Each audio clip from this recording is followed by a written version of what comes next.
नमस्कार दोस्तों। हम पढ़ रहे थे मौर्य वंश और मौर्य वंश में हमने अभी तक मौर्य वंश के सभी राजाओं के बारे में डिस्कस किया था। सभी राजाओं को एक एक करके देखा था। अब हम देखते हैं कि मौर्य वंश का जो प्रशासन था, यानी कि वहाँ की जो प्रशासन व्यवस्था थी, राज्य को चलाने की जो व्यवस्था थी, वह किस प्रकार की थी। तो आइए देखते हैं मौर्य प्रशासन। तो भारत में सर्वप्रथम केंद्रीय शासन व्यवस्था को स्थापित करने वाला कौन था? मौर्य वंश था। अब तो केंद्रीय शासन व्यवस्था जो आज हमारे भारत केंद्रीय शासन व्यवस्था और राज्य शासन व्यवस्था, दो तरह की शासन व्यवस्थाएं होती हैं। तो इस केंद्रीय शासन व्यवस्था की स्थापना करने वाला कौन था?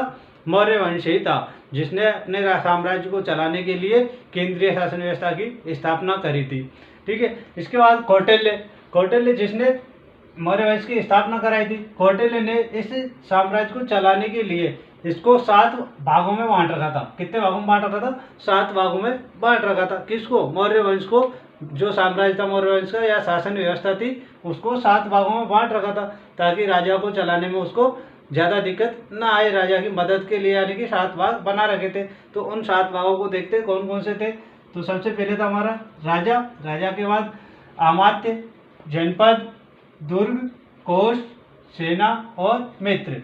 यानी कि कहने का मतलब यह है कि राजा के पास ये 7 अंग हुआ करते थे, 7 पार्ट हुआ करते थे, तभी जाकर के राजा अपनी शासन व्यवस्था को अच्छे रूप से चला सकता था। अब देखो, राजा को तो आप लोग जानते ही हो। राजा का तो क्या काम होता है? प्रजा को खुश रखना या फिर अपने साम्राज्य का विस्तार करना। अब अमात्य होता था राजा से नीचे का पद, जो राजा स्वयं जाकर तो जनता से संपर्क कर नहीं पाता था या फिर उनकी सुख सुविधाओं को देख नहीं पाता था। तो अमात्य का काम होता था वहां जाकर के शासन व्यवस्था को देखना कि कहीं पर कोई दंगा फसाद तो नहीं हो रहा या फिर कहीं पर कोई आक्रमण तो नहीं हो रहा। तो इसके बाद आमत्य किसके ऊपर होता था? जनपद के ऊपर होता था। जनपद गांव का समूह होता था। इसके बाद राजा का एक दुर्ग हुआ करता था। क्या हुआ था? दुर्ग हुआ करता था। दुर्ग में क्या होता था कि अपने साम्राज्य को सुरक्षित रखने के लिए उसके चारों तरफ दीवार बनवा दिया करता था राजा, ताकि कोई बाह्य आक्रमण हो तो वहां पर ज्यादा नुकसान ना हो और उसके बारे में पहले ही जानकारी प्राप्त हो जाए। तो सारी जनता दुर्ग के अंदर रहा करती थी। अब देखो, कोष से मतलब होता है जहाँ पर राजा की धन संपत्ति रखी जाती थी, यानी कि आय व्यय का जो धन आता था कहाँ पर रखा जाता था? कोष में रखा जाता। कोष मतलब खजाना कह सकते हैं, खजाना। इसके बाद सेना हुआ करती थी राजा के पास। भाई सेना नहीं होगी तो फिर राजा किस बात का? भाई आक्रमणों को रोकने के लिए सेना हुआ करती थी। और सबसे लास्ट था मित्र। कौटिल्य का कहना था कि राजा को अपने मित्र बना के रखने चाहिए, ताकि वो संकट के समय में उसकी सहायता कर सके। तो इसी प्रकार कौटिल्य के अनुसार मौर्य वंश का शासन व्यवस्था चलता था। ठीक है। तो इस प्रकार से इसने 7 भागों में इसको बांट रखा था। इसके बाद एक आता है हमारे पास उपविधा परीक्षण। कौन सा? उपविधा परीक्षण। अब देखो, उपविधा परीक्षण आखिर होता क्या है ये देखते हैं। तो उपविधा परीक्षण होता था कि जो राज्य कर्मचारी होते थे, राजा जिनकी नियुक्ति करता था अपने राज्य में, जो राज्य कर्मचारी हुआ करते थे, उनके चरित्र की जांच करने के लिए उपविधा परीक्षण किया जाता था। उसी को हम कहते थे उपविधा परीक्षण, यानी कि उनके चरित्र की अच्छी तरीके से जांच करना ही क्या कहलाता है? उपविधा परीक्षण कहलाता है। चरित्र से मतलब होता है कि जिनको राजा नियुक्त कर रहा है फिर अपने राज्य में ले रहा है, उनको कार्य करने का मौका दे रहा है, कहीं उनके ऊपर पहले से कोई आरोप तो नहीं लगे हुए या फिर वो किसी तरह से दोषी तो नहीं है। इस तरह की जांच करने के बाद ही उनको क्या करता था? राजा नियुक्त करता था, और इसी को हम कहते हैं उपविधा परीक्षण। ठीक। इसके बाद देखते हैं जो केंद्रीय शासन व्यवस्था थी। केंद्रीय शासन व्यवस्था लागू करी थी इन्होंने। तो केंद्रीय शासन व्यवस्था थी तो वो किस प्रकार लागू होती थी या फिर किस प्रकार से लागू करता था राजा उसको। तो देखो, अर्थशास्त्र के आधार पर हमें पता चलता है कि जो केंद्रीय शासन व्यवस्था थी उसको 18 विभागों में बांट रखा था। कितने विभागों में बांट रखा था? 18 विभागों में बांट रखा था, जिनका उल्लेख किसमें किया गया है? अर्थशास्त्र के अंतर्गत किया गया है। अर्थशास्त्र किसके द्वारा लिखी गई थी? कौटिल्य के द्वारा। किसके द्वारा? कौटिल्य के द्वारा लिखी गई थी। उसमें जो केंद्रीय शासन व्यवस्था थी उसको कह सकते हैं कि जो मगध साम्राज्य था वो पूरा कितने भागों में बटा हुआ था? 18 विभागों में बटा हुआ था, जिन्हें किस नाम से जाना जाता था? तीर्थ के नाम से। इन 18 विभागों को क्या कहते थे? तीर्थ कहते थे। क्या नाम था? तीर्थ। और इस तीर्थ का जो अधिकारी होता था या फिर इसका जो मुख्य अध्यक्ष होता था उसको महामात्र कहा जाता था।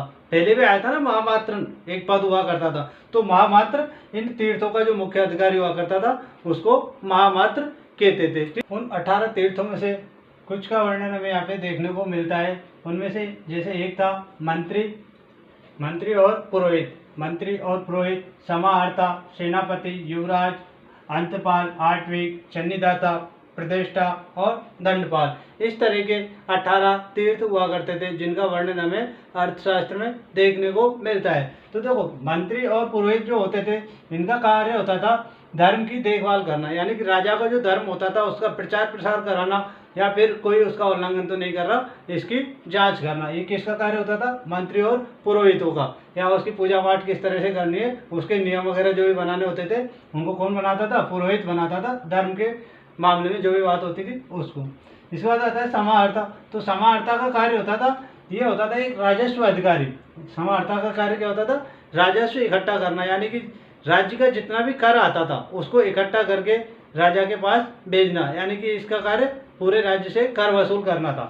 ठीक है। इसके बाद आता है सेनापति। सेनापति का कार्य होता था युद्ध विभाग का जो अधिकारी होता था वो सेनापति कहलाता था। इसका कार्य होता था सेना को युद्ध के लिए हमेशा तैयार रखना। युवराज। युवराज होता था राजा का जो उत्तराधिकारी हुआ करता था, यानी कि राजा का पुत्र जो युवराज कहलाता। ठीक है। अंतपाल। अंतपाल होता था सीमावर्ती दुर्गों का रक्षक, यानी कि सीमा पर राज्य का जहाँ तक विस्तार होता था उसकी सीमा पर जितने भी दुर्ग बनाए जाते थे उनकी रक्षा करने का कार्य किसका होता था? अंतपाल का होता था। इसके बाद आता है आर्टविक। आर्टविक होता हमारा वन विभाग का प्रमुख अधिकारी, यानी कि जो वन डिपार्टमेंट हुआ करता था, यानी कि राज्य क्षेत्र में जितना भी जंगल हुआ करता था उसकी देखभाल करने या फिर उसकी रक्षा करना, उसका किसका काम होता था? आर्टविक का कार्य होता था। इसके बाद आता है सन्निदाता। सन्निदाता होता था कोषाध्यक्ष। कोषाध्यक्ष मतलब जो राजा का खजाना हुआ करता था उसका अधिकारी क्या कहलाता था? सन्निदाता कहलाता था। इसके बाद आता है प्रतिष्ठा। प्रतिष्ठा जो फौजदारी न्यायालय हुआ करते थे हमारे, फौजदारी न्यायालय यानी कि ग्रामीण क्षेत्रों में या कहीं पर भी किसी भी प्रकार का जो झगड़ा हो जाता था उसको कहते थे हम फौजदारी, और जो फौजदारी न्यायालय हुआ करते थे उसका अधिकारी क्या कहलाता था? प्रतिष्ठा कहलाता था। इसके बाद आता है दंडपाल। तो दंडपाल सैन्य अधिकारी हुआ करता था, यानी कि सेना का जो अधिकारी हुआ करता था उसको दंडपाल के नाम से जाना जाता। अर्थशास्त्र में जो 18 विभाग बताए गए थे उन्हीं में से एक है हमारा सन्निदाता। तो सन्निदाता मैंने बताया था कि इसका जो कार्य होता था सन्निदाता का, ये पूरे राज्य से कर वसूल करके लाता था, या फिर पूरे राज्य में इसका कार्य होता था अन्न भंडारों का निर्माण करना और कोष गृहों का निर्माण करना। ये कार्य किसका होता था? सन्निदाता का होता था। अब अर्थशास्त्र के अंदर हमें जो सन्निदाता है, सन्निदाता के 26 विभाग अध्यक्षों का उल्लेख देखने को मिलता है। 26 विभाग अध्यक्षों का उल्लेख देखने को मिलता है, जिनमें से कुछ मुख्य यहाँ पर दिए हुए हैं। देखते हैं। सबसे पहले आता है हमारा कोषाध्यक्ष। कोषाध्यक्ष का जो अधिकारी होता था उसका काम होता था खजाने का जो अधिकारी होता था उसको हम कहते थे कोषाध्यक्ष, यानी कि खजाने की देखभाल करना, कितना आ रहा है वहाँ पे पैसा और कितना वहाँ से जा रहा है, तो उसका कार्य कौन करता था? कोषाध्यक्ष। इसके बाद आता है शीताध्यक्ष। शीताध्यक्ष जो होता था हमारा कृषि विभाग का अधिकारी होता था, यानी कि राज्य में जितनी भी कृषि होती थी, कृषि से कितना इनकम होगी या फिर वहाँ पर कितना कर लगाना है, किस प्रकार की कृषि होगी, उसकी देखभाल करता था, जो कहलाता था हमारा शीताध्यक्ष। इसके बाद आता है पांड्य अध्यक्ष। पांड्य अध्यक्ष होता था हमारा व्यापार का अधिकारी, यानी कि हमारे राज्य को किस राज्य से व्यापार करना है या फिर किस वस्तु का व्यापार करना है, इसकी जो व्यवस्था करता था या फिर इसकी जो देखभाल करता था वो कहलाता था हमारा पांड्य अध्यक्ष। इसके बाद आता है सूत्र अध्यक्ष। सूत्र अध्यक्ष का कार्य होता था जो कताई और बुनाई के कार्य होते थे, राज्य के अंदर जितने भी कताई और बुनाई के कार्य होते थे, यानी कि कपड़ा जो बनाया जाता था, कपड़े के लिए जो कच्चा माल तैयार किया जाता था उसकी जो देखभाल करता था कि उनको किस चीज़ की आवश्यकता है, उस माल को कितने में खरीदना है या फिर उसकी सप्लाई कहाँ पे देनी है, उसका जो देखभाल करता था वो सूत्र अध्यक्ष कहलाता था हमारा। दूसरा आता है लोनाध्यक्ष। लोनाध्यक्ष होता था हमारा बूचड़ खाने का अधिकारी। बूचड़ खाना क्या होता है? बूचड़ खाना होता है जहाँ पर मवेशियों को रखा जाता था। मवेशी यानी कि जो जानवर होते थे, पालतू जानवर हुआ करते थे, उनको जहाँ पर रखा जाता था उनकी जो देखभाल करता था वो कहलाता था हमारा लोनाध्यक्ष।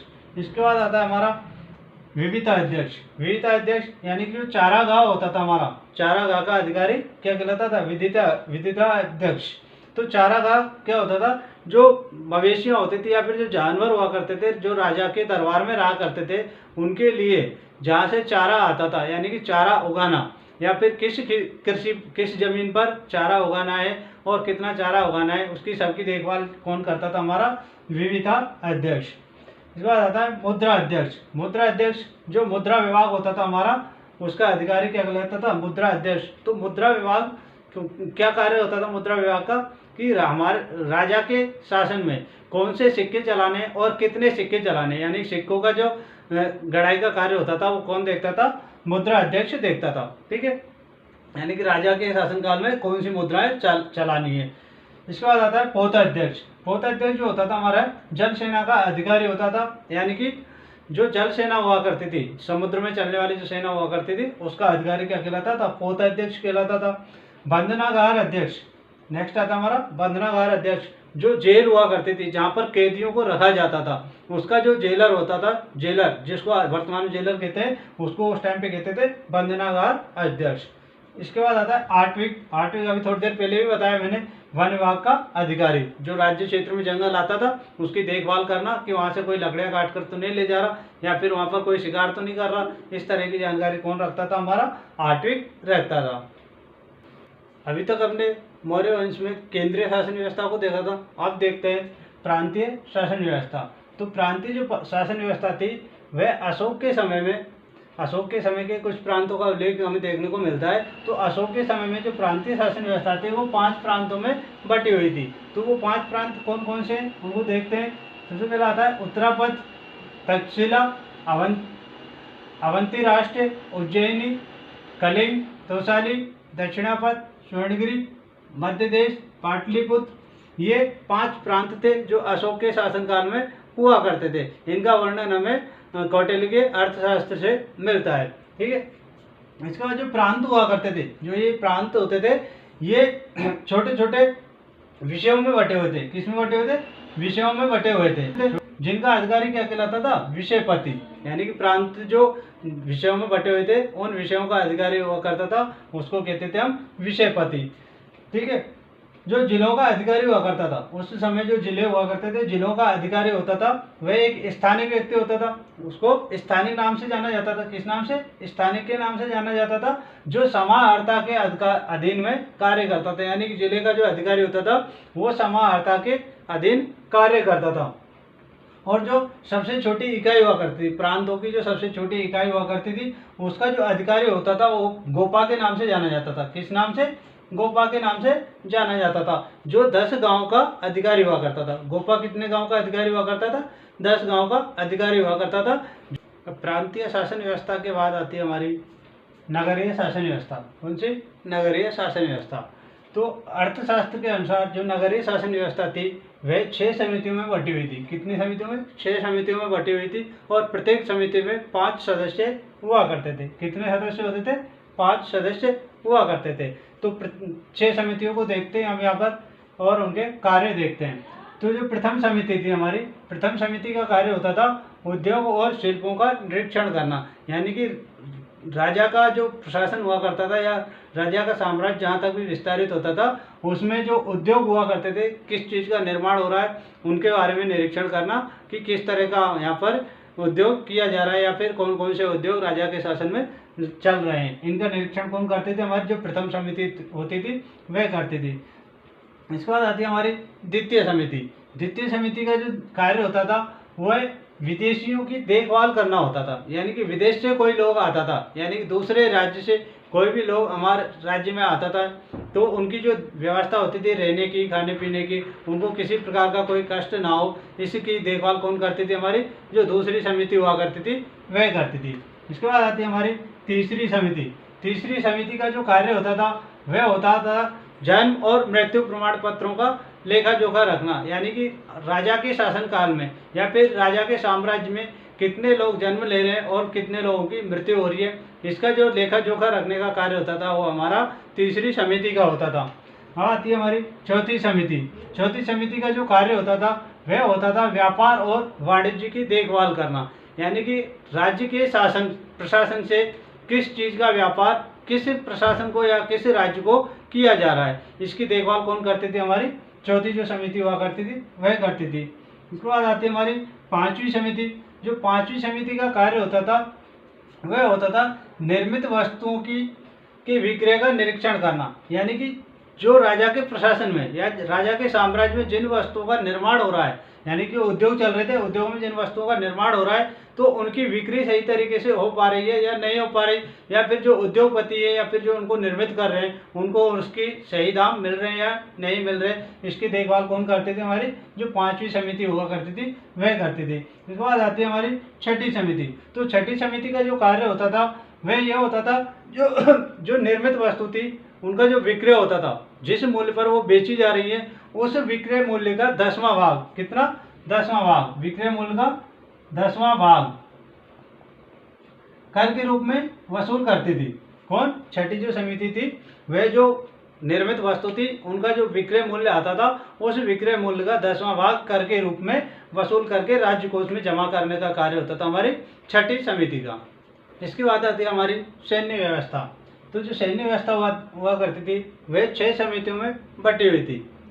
सैन्य व्यवस्था कितनी समितियों में बटी हुई थी? 6 समितियों में बटी हुई थी। प्रत्येक समिति में 5 सदस्य होते थे, यानी 6 समितियों में बटी हुई थी हमारी सैन्य व्यवस्था, और उसमें प्रत्येक में 5 सदस्य होते थे। तो इस प्रकार सैन्य व्यवस्था देखने वाले कितने सदस्य हो गए? 30 सदस्य हुआ करते थे। तो जो ये जो समितियाँ होती थी, जो 6 समितियाँ थी, ये एक ही समिति सेना के 5 भागों की देखभाल करती थी। कितने भागों की? सेना के 5 भागों की देखभाल एक समिति किया करती थी। तो जो सेना के जो 5 भाग थे वो कौन कौन से थे? पैदल सेना, अश्व सेना, हाथी सेना, रथ सेना और नौसेना। तो ये 5 हमारी सेना के भाग हुआ करते थे जिनकी देखभाल कौन करती थी? समितियां करती थी, और एक समिति में 5 सदस्य हुआ करते थे। और जो समिति का अधिकारी होता था, यानी कि जो अध्यक्ष हुआ करता था, वो होता था हमारा अंतपाल। उसको किस नाम से जानते थे? अंतपाल के नाम से जानते थे। तो ये थी सैन्य व्यवस्था, यानी जो सेना की व्यवस्था की गई थी इस प्रकार से की गई थी।